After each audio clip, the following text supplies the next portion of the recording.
Hello, ladies and gentlemen. Here we are in game number 1 of our first semifinals match for the Chairs4Gaming Cup number 8. Spun down here in the bottom right-hand corner of the map, the red Protoss player. He said, "It's such a shame that my teammate came all the way to America just to lose his first competitive series in the North American region." Give it up for ZvP's PiLiPiLi. This guy. And in the top left, also from ZvPGaming, just winning the Corsair Cup not too long ago. It is our Blue Zerg player from Korea, but now in America. True. And of course, I say, first competitive match in North America with a little asterisk addendum that True already won the Corsair Cup earlier today. So he already has actually won quite a few competitive tournaments, or he's already won competitive tournaments since arriving in America, but it's gonna be the first North American based one, the North American server based one. Yeah. So let's see if he can pull it off here. Doing really well in ZvP, and somebody said that most of his practice had been against PiLiPiLi, or most of his Protoss practice had been against PiLiPiLi is what I meant to say. So whether that is a benefit for him or, also a benefit for PiLiPiLi, could also mean that we end up seeing those kind of weird mind games that we always tend to see in against practice partners. That's always so funny. It actually also reminds me of kind of I've been asked, as I was asking a lot of people, I was asking this on Twitter earlier, and I also was individually asking particular players, first of all, big thank you to Robbie Blitz. Thank you so much for the 4-month resubscription to BaseTradeTV. Your resubscription is very much appreciated. But I was asking a bunch of players, what is changing about the North American scene? Is the region locking is being effective? Is so what is happening that's just so many North American players are getting a lot more success than they ever have in the past? And PiLiPiLi actually was the one saying, it's just Legacy of the Void is such a fun game that people just enjoy playing it. North American players, for the most part, are all part-time into StarCraft. Very, very few of them are actually full-time. So yeah, when it's just fun, they're playing a lot more, and they're okay with investing more time and effort into playing and getting better because they enjoy it. So it kind of just it makes me laugh when you're talking about how he's been practicing with True and everything. It's just yeah, I'm sure that he's been just reaching out and trying to be more active about practice because you're just more motivated when you're having fun. Yeah, that's actually completely true. I mean, the fact that it's just such a... Sorry. I know. I'll shut. I'm done. I'm done with that joke. I don't even know why I can't take it. I'm just, Whenever Rifkin says it to me, I quite literally just want to I want to punch him in the gut. So I'm gonna stop. Yep, I said it, and I know it in my head. I'm God damn it. But sorry, you were saying. Yeah, no, yeah. But I was saying, even from my perspective too, just playing the game has been so much more fun. And I also think that it's just, the way with the differences, of course, it just feels nice to be able to have that motivation amongst other players and enjoy doing it when you do it, as opposed to well, this is just what I chose to do, and I just gotta do it because I'm this deep now, so where to go?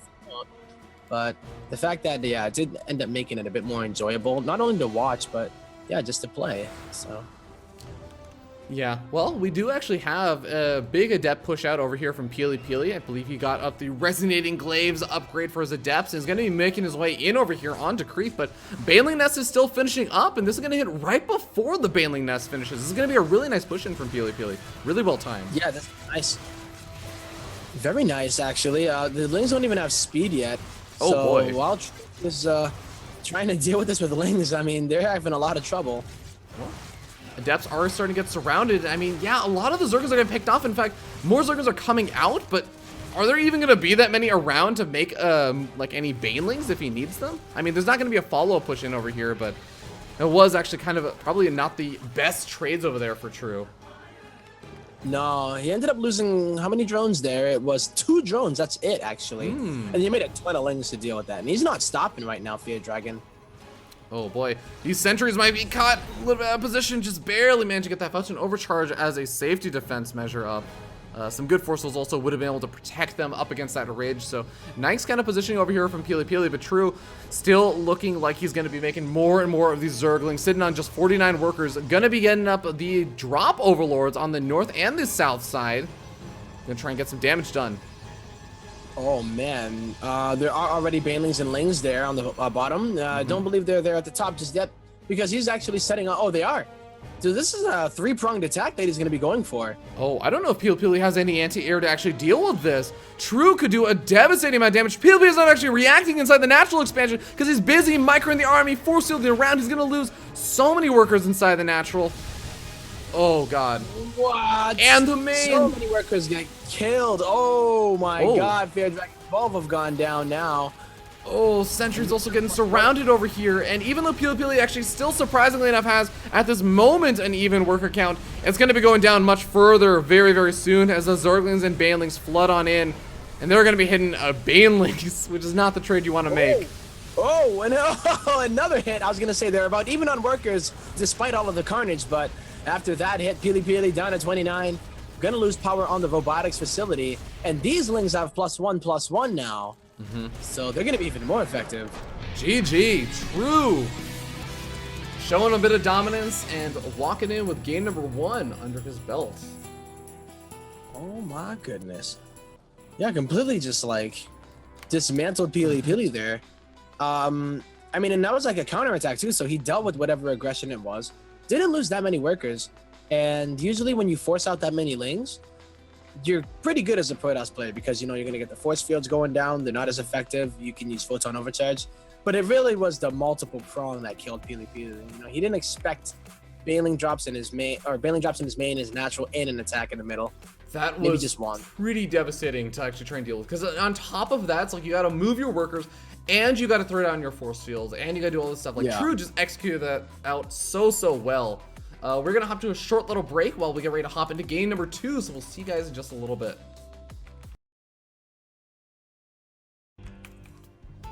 Alright, here we are in game number 2, ladies and gentlemen, from our first semi-finals match of the Chairs4Gaming Cup number 8. Spun down here in the bottom left-hand corner of the map, we have the red Protoss player currently sitting down 0-1 in this best of 3 series. Give it up for ZvP's PiLiPiLi.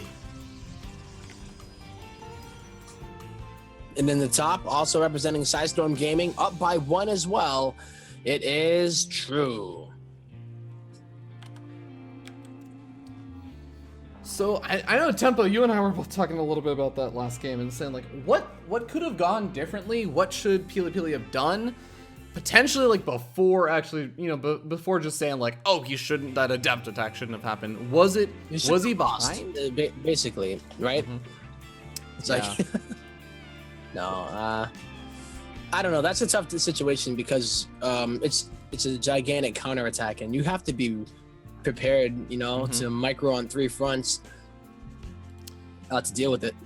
Yeah, True. I mean, True, of course, also doing the same thing because he didn't actually just queue up those Overlord drops. He was actually moving them around and making sure that he had the Overlords moving while dropping the Banelings, it seems like. So that kind of ensures that he gets the best hits possible. And at the same time also moving in with the army, trying to get a big surround with the Zerglings on the sentries and pulling them back when the photon overcharges went out. So like he was actually doing the micro on all 3 fronts also. Yeah. So really well done by True. Definitely. Hard to deal with, and I think PiLiPiLi's opener here, depending on what he decides to make out of this first target, even being a Phoenix, yeah, right? So not even the Oracle. He's making Phoenixes, and he says, you know what? If you're going to be using any kind of drops against me, I'm going to make sure to shut them down before they're able to do anything. And that's exactly what he's doing. While True is kind of just focusing on the economy right now, you know? Doesn't really care what it is PiLiPiLi's doing, just for the time being. He's going to at least try to get a scout here with the Overlord. And... yeah, it's going to be running to the Phoenix. Yep. So... you know, I think you brought up a really good point, you know, not really wanting to deal with any of those Overlord drops again. Going for Stargate, is a really good way to actually shut that down entirely. A couple Zergons making their way into the natural expansion, going to look to try and see if they can do a little bit of damage. Do kill off the probe, which I guess is a little bit nice, but of course, True also getting a bit supply blocked.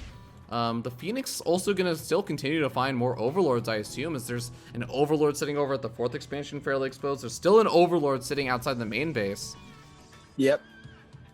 You could get that later on. I'm wondering if True is going to get Overlord speed with his next 100, or if he will end up going for the lair or something like that. And, you know, it's like he's really just absolutely going insane on the drones now, and then taking a 4th base, while kind of recognizing the fact that Phoenixes just really aren't going to do too much to his economy unless there were to be some crazy follow-up. But he confirmed the 3rd out of PiLiPiLi. So, I mean, yeah. Unless it's some kind of fake one, I think it's perfectly fine to be able to drone here. Yeah, most likely. Looks like PiLiPiLi just find that other Overlord is going to be able to pick that off and at least shut down a little bit of the map vision with these Phoenix. 5th Phoenix is going to be on its way, and we'll see. Most likely, we're not going to be seeing any more of those Phoenix coming out from PiLiPiLi. 5 Phoenix is pretty standard place to actually be stopping that. They'll turn down the Twilight Council is going to start transitioning out, but we'll see how much damage PiLiPiLi can do, as well as just scouting information you can get from what exactly True is up to. That's a lot of the reason why you want to go for those Phoenix. Yeah. Oh. And, he's doing a nice job with this. Memes. Yeah, gonna get 3 of them, and actually doesn't really take a lot of damage past the shield. Focus Fire might try and come out over here from True, but oh my god, there are so many queens. Yeah, this is True at his best sometimes, where he goes and he just decides to go ahead and not even stop on the queens. You know, he's got a Spore Crawler in each one of the mineral lines, but it also means that he doesn't need to rush up to Hydras or rush up to Spire. Using the queens defensively and just hoping that he's able to have enough to deal with the Phoenixes and that number that they have. I think this is a decent enough amount. This is more than enough. Like, yeah. This honestly, when I see this, I almost start to wonder, like, and you would maybe know a little bit more about this than I would, is this just True style, like, dealing with Stargate openings, or is this straight up True maybe leading into some kind of big mid-game all-in where he's even going to bring the queens later on and try to put the pressure on? Well, I've seen True do it, not only against Stargate, but also even like Adept openers too, and those like Adept Immortals. Instead of just rushing out a bunch of Lings and Banes or something, well, he actually gets Banes with it, but he continuously makes queens out of his hatcheries, and then just gets a bunch of energy with them. You know, they transfuse each other, and he does walk them across. Sometimes he'll do it off of a counterattack, but I do think that all may see that. PiLiPiLi getting almost all of his sentries surrounded, ends up losing a good chunk of them, loses every single one. And this is no queens or anything involved. Photon Overcharges also went down, but PiLiPiLi just a little bit too slow to react. He was busy microing the Phoenix. Oh, that's actually a big deal, you know? It's going to allow these Lings to get inside of the mineral line and even just hold positioning, right? Like, one Photon Overcharge, you're going to take a lot of time to actually kill all of these Lings because he doesn't have an Oracle, like, you know, he didn't open up with that. So, it's only going to be the Adepts. Adepts are going to be able to clean up the Zerglings, but PiLiPiLi already taking a little bit of more damage over there than he really wanted to. Yeah, a lot of Zerglings made, but True is on, as you were saying, on now 5 bases, and he can very easily saturate up a lot of these bases as well. With 67 workers, has pretty good upgrades, has his Baneley Nest finished up, and is now actually getting out Centrifugal Hooks, getting out a Hydralisk Den. PiLiPiLi's got to make something happen pretty soon, and I feel like this is his kind of opportunity. Right before any of the Hydralisks pop out, before the Banelings are finished morphing, but I don't know if he's going to be able to make it that soon before the Banelings actually start to get some good hits on. Yeah, the Banelings are going to complete, and +1's already done here for the Lings and the Banes as well. So, ew, nice PiLiPiLi picking up some of the Banes. I like that, but he also has a bunch of Queens. Don't forget about that. So while the army value, good force fields out of PiLiPiLi. Seeing like while the army value looks really dumb here, you know, at the front, he could pull all of his queens if he wanted to, and it doesn't look like he's gonna do it. He's gonna only rely on 4 of them, and I don't think that's enough, man. Yeah, PiLiPiLi still keeping some of these sentries alive, but he's going to start to lose them as he runs out of force fields. Big Baneley hits going off on a lot of these Adepts as well as the sentries. I also want to note behind this, there was a big Zergling counterattack on the other side of the map. I mean, yeah, 3rd expansion is just gone, and actually the Adept over at the front that was acting as a wall-in does get taken out. PiLiPiLi now lets the Zerglings into his natural. I think this is just it. Like, PiLiPiLi ran out of steam, and GG gets called. Yep. G to the G. Yeah, those first force fields are really good. But Damn, upgraded Lings are pretty good. As soon as the expired, it seemed like PiLiPiLi's army. I don't know if they were all just clumped together, but they pretty much evaporated as soon as he didn't have that wall. Yeah, that absolutely happened. But like, I really do feel like that game goes back to that single moment of losing those early game sentries. You imagine that you have 5, I think it was like 4 to 6 more sentries that would have had nearly full energy. That is almost 3 to 4 force fields more per sentry. And you imagine that that same push has that many more force fields, that kind of sustainability to pick off and you segment off a couple of those banelings. That push looks very different. You still would be in a little bit of danger of losing that 3rd expansion to the counterattack, but really did end up making a huge difference. So really well done by True, being able to get that pick off.